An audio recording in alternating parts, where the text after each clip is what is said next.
제6편 다윗의 시. 인도자를 따라 현악 8째 줄에 맞춘 노래.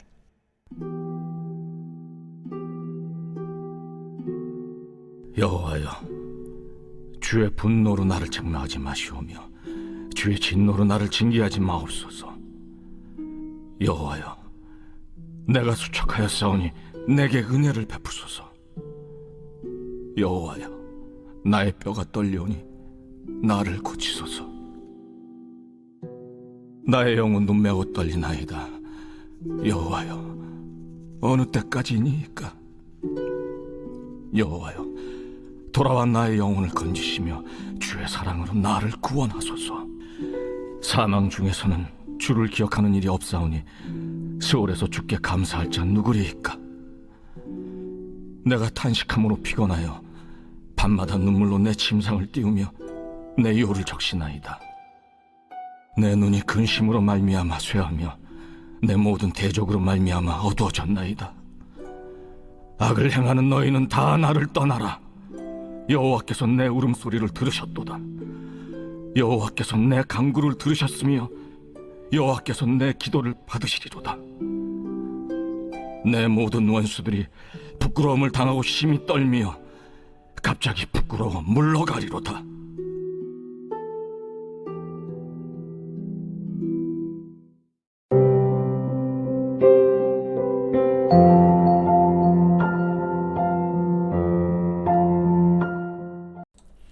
여러분 반갑습니다. 오늘도 큐티로 여는 기막힌 하루입니다. 본말씀 시편 6편 1절부터 10절의 말씀입니다. 자, 지금 이 시편의 기자인 다윗은 뼈가 떨리고 영혼이 떨릴 정도로 너무나 두려워하고 있습니다. 그가 두려워하는 이유가 무엇입니까? 그리고 그 두려움에서 벗어나는 길은 또 무엇입니까? 먼저 첫 번째로 하나님은 죄를 미워하십니다. 자, 1절에서 다윗은 여호와의 책망과 징계를 두려워하고 있습니다. 자, 그런데 이 책망과 징계라는 것은 언제 당하는 것이죠? 그것은 우리가 무언가를 잘못했거나 또 죄를 범했을 때 바로 그때 당하는 것이 책망과 징계죠. 지금 이 다윗의 상황이 정확하게 어떤 형편인지는 알 수 없지만 그는 그가 저지른 잘못으로 인해 하나님의 책망과 징계당하는 것을 너무나 두려워하고 있는 것입니다. 자, 그런데 여러분, 다윗이 이렇게 하나님의 책망과 징계를 두려워하는 이 반응이 역설적으로 보면 그가 얼마나 영적으로 건강한 상태인지를 드러내 보여줍니다. 여러분, 다윗은 죄를 죄로 하는 인식이 있습니다.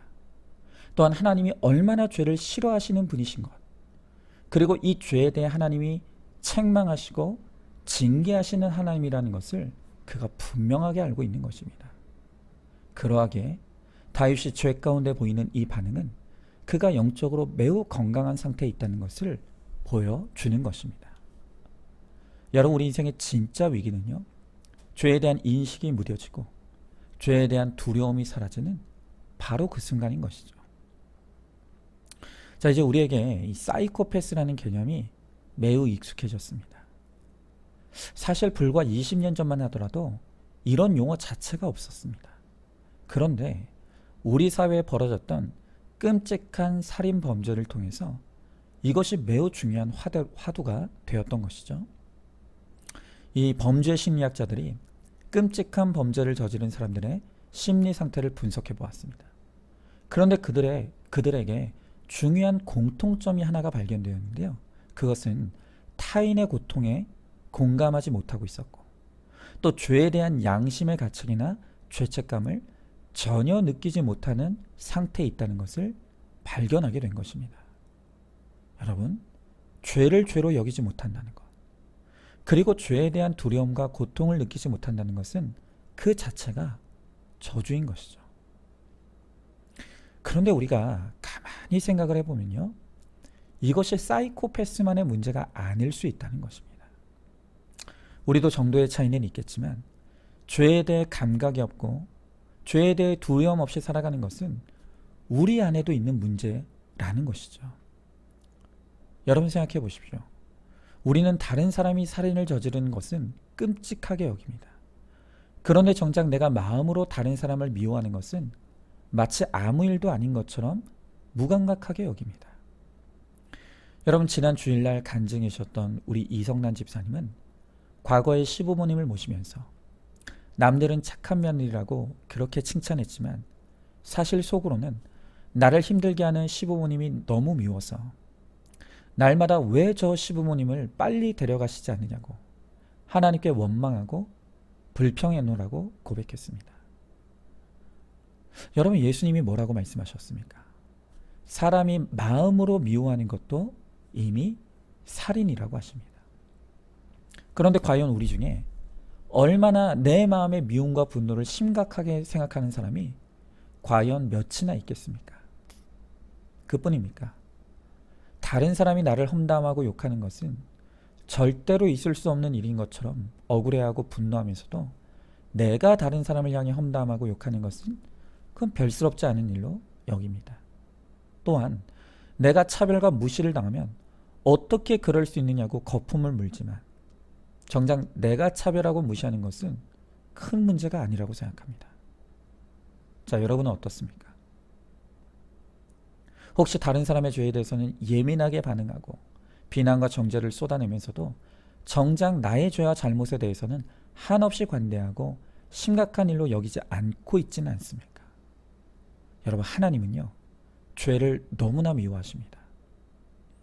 그런데 이 말을 오해하지 말아야 될 것은 우리가 하나님의 사랑을 받고 미움을 받지 않으려면 죄를 지으면 안 된다, 이 말이 아닙니다. 하나님은요, 우리가 얼마나 심각한 상태의 죄인인지를 아십니다. 또 우리가 죄에 대해 얼마나 연약한 존재인지도 아십니다. 그런 우리를 깊이 이해하시고 치유하십니다.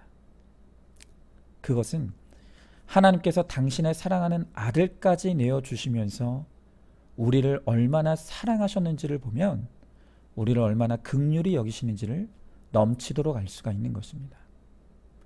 여러분, 그러나 하나님이 정말로 미워하시는 것은요, 우리가 이토록 심각한 상태의 죄인임에도 불구하고 내 죄의 심각성을 깨닫지는 못하고 인정하지도 않으면서 도무지 회개할 줄 모르는 바로 그 태도, 그 태도를 하나님은 미워하시는 것입니다. 여러분, 왜 하나님께서 다윗을 그렇게 사랑하셨는지를 생각해 보시기 바랍니다. 그가 우리보다 덜 죄인이어서 하나님이 그를 사랑하신 게 아닙니다.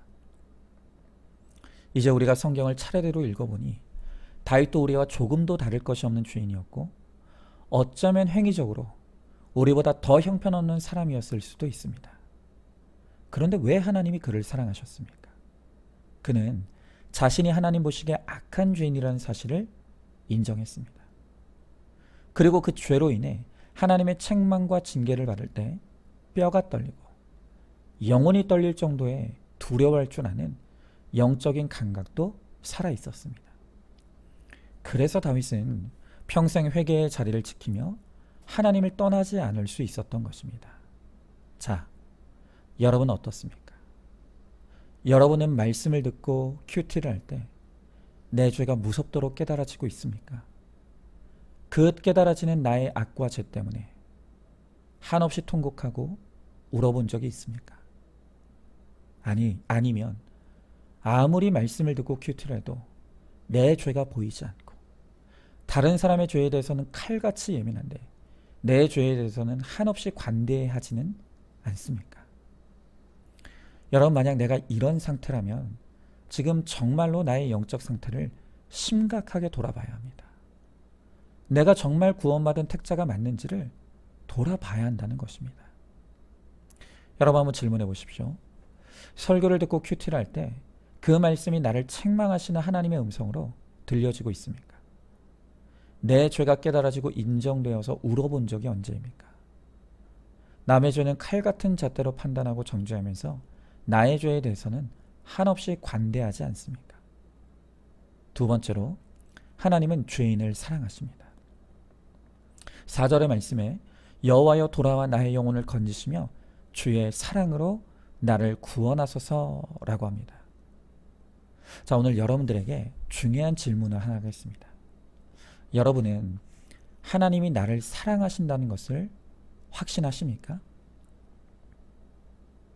자, 만약 그렇다면 하나님이 나를 사랑하신다는 그 구체적인 증거가 무엇입니까?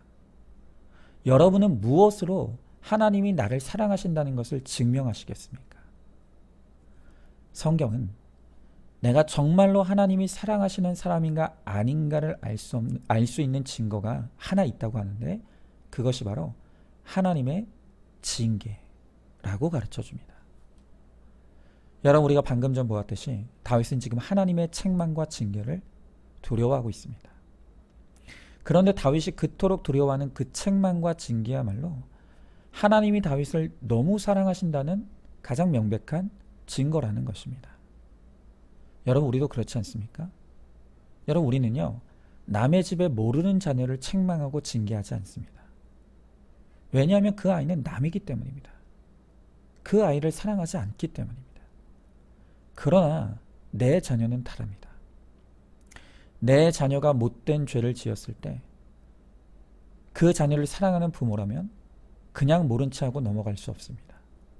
왜냐하면 우리는 내 자녀를 사랑하기 때문입니다. 내 자녀가 잘못을 저질렀을 때 그 자녀가 더 깊은 죄에 빠지는 것을 염려하기에 부모는 마땅히 사랑하는 자녀를 위해 그를 책망하고 징계합니다. 여러분, 그러므로 징계가 바로 사랑인 것입니다. 하지만 반대로 부모로서 자녀에게 저지를 수 있는 가장 무서운 죄는 바로 방임과 무관심이라고 할 수 있는 것이죠. 여러분, 우리 주님도 마찬가지입니다. 히브리서 12장 6절의 말씀에 이렇게 말하고 있습니다.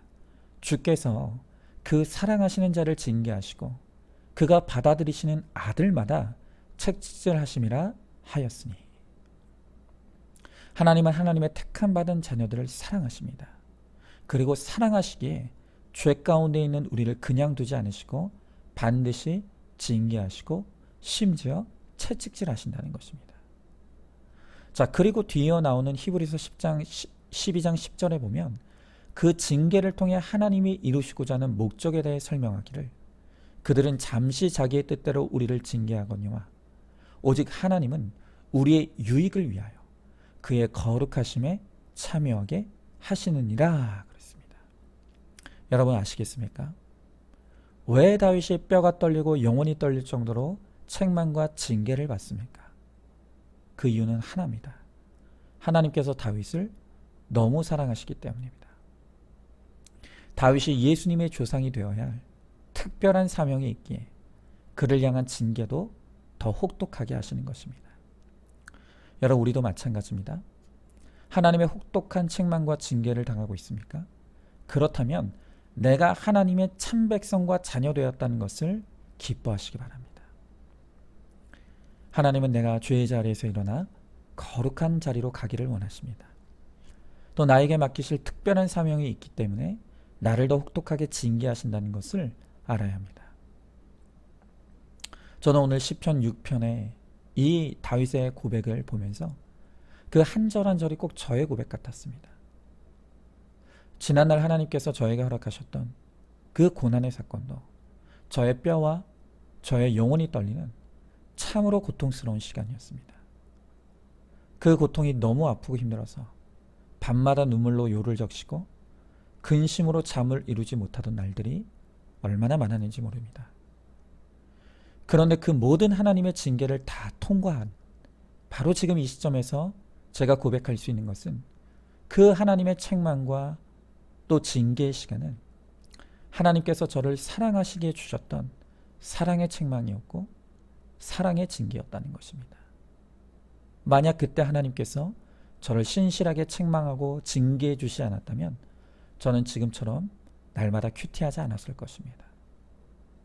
제 죄도 깨닫지 못했을 것입니다.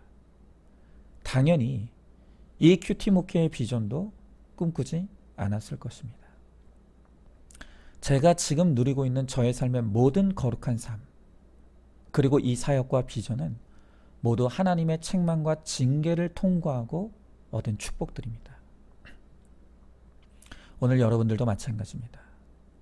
지금 내가 책망과 징계의 시간 가운데 있습니까? 그렇다면 내가 하나님의 사랑받는 자녀임을 확신하시기 바랍니다. 그리고 이 징계를 통해 하나님께서 나를 더 거룩한 하나님의 자녀로 만드시고 또 나에게 더 귀한 사명 감당하게 하실 것을 믿으시기 바랍니다. 그리고 오직 말씀 안에서 내 죄만 보며 회개함으로 잘 인내하시기를 바랍니다. 그러면 때가 되어 하나님께서 그 목적하신 바를 반드시 이루어 주실 것입니다. 자, 한번 질문해 봅니다. 자녀의 잘못을 보면서도 과잉보호하든지 무관심하든지 둘 중에 하나로 자녀를 망치고 있지 않습니까? 자녀의 잘못에 대해서는 신실하게 책망하고 징계하는 것이 그 진짜 사랑이라는 것을 알고 있습니까? 하나님의 징계를 받을 때 원망과 불평이 아닌 감사와 회개를 올려 드리시기 바랍니다. 자, 이제 마지막 세 번째로 하나님은 회개하는 자를 회복시켜 주십니다. 지금 다윗은 자신이 저지른 잘못과 죄 가운데 두려워 떨며 괴로워하고 있습니다. 그리고 하나님께 나아가 간절한 마음으로 사죄의 은총을 구하고 있습니다. 자, 이렇게 간절하고 진실한 마음으로 하나님의 은혜를 구하고 간구하는 다윗에게 하나님도 응답해 주십니다. 자, 오늘 8절 9절의 말씀해 보니까 악을 행하는 너희는 다 나를 떠나라. 여호와께서 내 울음소리를 들으셨도다.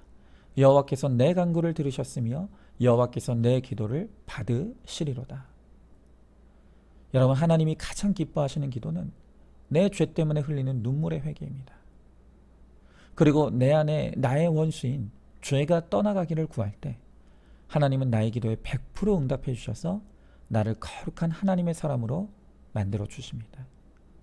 오늘 마지막 10절에 보니까 내 모든 원수들이 부끄러움을 당하고 심히 떨며 갑자기 부끄러워 물러가리로다 그랬습니다. 여러분, 이제 우리는 나의 원수가 눈앞에 보이는 남편과 아내 또 자식이 아니라는 것을 압니다. 내 진짜 원수는 바로 내 안에 있는 나의 악과 자가 바로 나의 진짜 원수인 것입니다. 여러분, 저는 예전에 이 시편의 다윗의 기도를 통해서 대적 기도가 있다는 어떤 책의 내용을 본 적이 있습니다. 그 책에서 나를 괴롭게 하고 나를 힘들게 하는 사람이 있을 때는 이 다윗처럼 원수를 대적하는 기도를 하라고 적혀 있었습니다. 그러면 하나님께서 그 원수를 떠나가게 하신다는 것이었습니다. 그래서 저는 목사가 된 후로도 나를 힘들게 하고 괴롭게 하는 사람들을 바로 그 대적 기도라는 이름으로 저주하면서 하나님께 떠나가게 해주실 것을 여러 번 간구했었습니다. 자, 여러분, 어떻게 되었을까요? 하나님께서 저의 그 대적 기도를 들어주셨을까요? 놀랍게도 단 한 번도 들어주신 적이 없습니다. 아니, 오히려 제가 그렇게 기도하면 기도할수록 제가 원수로 생각하는 그 사람은 더 건강하게, 더 제 옆에서 저를 힘들게 했습니다. 그때는 왜 하나님께서 내 기도에 응답하시지 않으실까? 원망이 되고 불평이 되었습니다. 그런데 이제는 왜 하나님께서 그때 그 대적 기도에 응답하시지 않았는지가 너무 이해됩니다. 그 이유는 제가 대적해야 될 저의 원수를 잘못 알고 있었던 것입니다. 하나님의 뜻은 나를 힘들게 하는 그 사람을 통해 내 안에 진짜 원수인 사랑이 없는 나, 품지 못하는 나, 미워하는 나를 깨닫고 회개하라고 하신 것인데 저는 제 안에 있는 그 진짜 원수가 나의 진짜 원수인지를 몰랐던 것입니다. 그러나 이제는 구속사의 복음을 통해 저의 원수가 눈앞에 있는 상대방이 아니라 바로 제 속에 있는 바로 그 악과 죄라는 것을 깨닫게 되었습니다. 그리고 이제는 바로 그 저의 악과 죄를 대적하며 기도하게 되었습니다. 그런데 그렇게 제 죄를 대적하며 기도하니 정말 제 안에 원수 같은 미움과 증오가 사라지고 이제는 상대방을 품고 사랑할 수 있는 마음이 생기는 것을 체험하는 것입니다. 여러분, 이렇게 원수의 실체를 제대로 알고 내 안에 그 악과 죄를 대적하는 기도를 하나님께 드려야 합니다. 나의 음란이 나의 원수이고 나의 미움이 나의 원수이고 나의 죽지 않은 혈기와 자존심이 나의 원수입니다. 그 원수들이 나와 하나님 사이의 관계를 가로막고 우리를 죄와 멸망으로 이끌고 갑니다. 그러하기에 우리는 이제 날마다 큐티를 통해 내 속에 숨어있는 그 원수의 실체를 드러내고 그 죄가 떠나가기를, 그 죄가 죽어지기를 날마다 기도해야 합니다. 그러면 바로 나를 통해 가정이 회복되고 목장이 회복되고 또 교회가 회복되는 하나님의 놀라운 은혜가, 놀라운 회복이 우리 가운데 일어나게 될 것입니다. 자, 한번 질문해 봅니다. 내가 용서하지 못하는 그 원수가 있습니까? 누구입니까? 나의 진짜 원수는 내 안에 악과 죄라는 것을 알고 있습니까? 미워하는 나, 원망하는 나, 분노하는 나, 용서하지 못하는 나를 대적하며 그 악한 자아가 떠나가게 되기를 기도하시기 바랍니다. 자, 오늘도 7월 1일 보석상자입니다. 돈과 음란과 중독으로 힘들게 하는 가족을 보면서 그것이 내가 온전하지 못하고 구비하지 못했기 때문에 생긴 일이라는 걸 깨닫는 것이 모든 문제의 해결입니다. 아멘. 우리 함께 기도하겠습니다. 하나님, 오늘 다윗은 자신의 잘못과 자신의 죄로 인해 나를 신실하게 징계하시고 책망하시는 하나님으로 인해 나의 뼈가 떨리고 나의 영혼이 떨린다고 고백합니다. 하나님, 이렇게 다윗이 비록 죄에 빠지고 죄에 넘어질 때가 있었지만 그는 하나님 앞에 그 죄를 두려워할 줄 알았고, 그리고 그 죄에 대해서 회개하여 돌이킬 줄 알았기에 그는 평생토록 하나님 안에서 하나님의 긍휼하심의 은혜를 누리며 그렇게 거룩을 이루어갔던 것을 봅니다. 하나님, 우리를 돌아봅니다. 과연 우리 안에 정말로 죄에 대한 두려움이 있습니까? 말씀으로 내 죄가 깨달아져 그 죄 때문에 통곡하며 울고 있습니까? 혹시 우리 안에 죄를 죄로 인식하지 못하는, 또 죄를 두려워할 줄 모르는 하나님 영적 암흑 상태에 빠져 있지는 않겠습니까? 하나님, 우리를 불쌍히 여기시고 주님 우리를 도와주셔서 다시 한번 우리의 영적 감각이 살아날 수 있게 하여 주시옵시고, 그래서 하나님의 말씀으로 내 죄가 깨달아지고 그 죄에 대해 애통함의 눈물을 흘리며 그 죄를 대적하며 기도함으로 하나님, 우리의 모든 악과 죄가 소멸되어지고 하나님 앞에 거룩한 자로 서서 나를 통해 내 가정과 목장과 교회가 새로워진 데 쓰임받는 우리 모두가 될 수 있도록 우리 주님께서 함께하여 주시옵소서. 믿사오며 사랑이 많으신 우리 예수님 이름 받들어 기도드리옵나이다. 아멘. 오늘도 큐티로 기막힌 하루를 살아내는 하늘가족 공동체 우리 모든 성도님 되시기를 주님의 이름으로 축복합니다.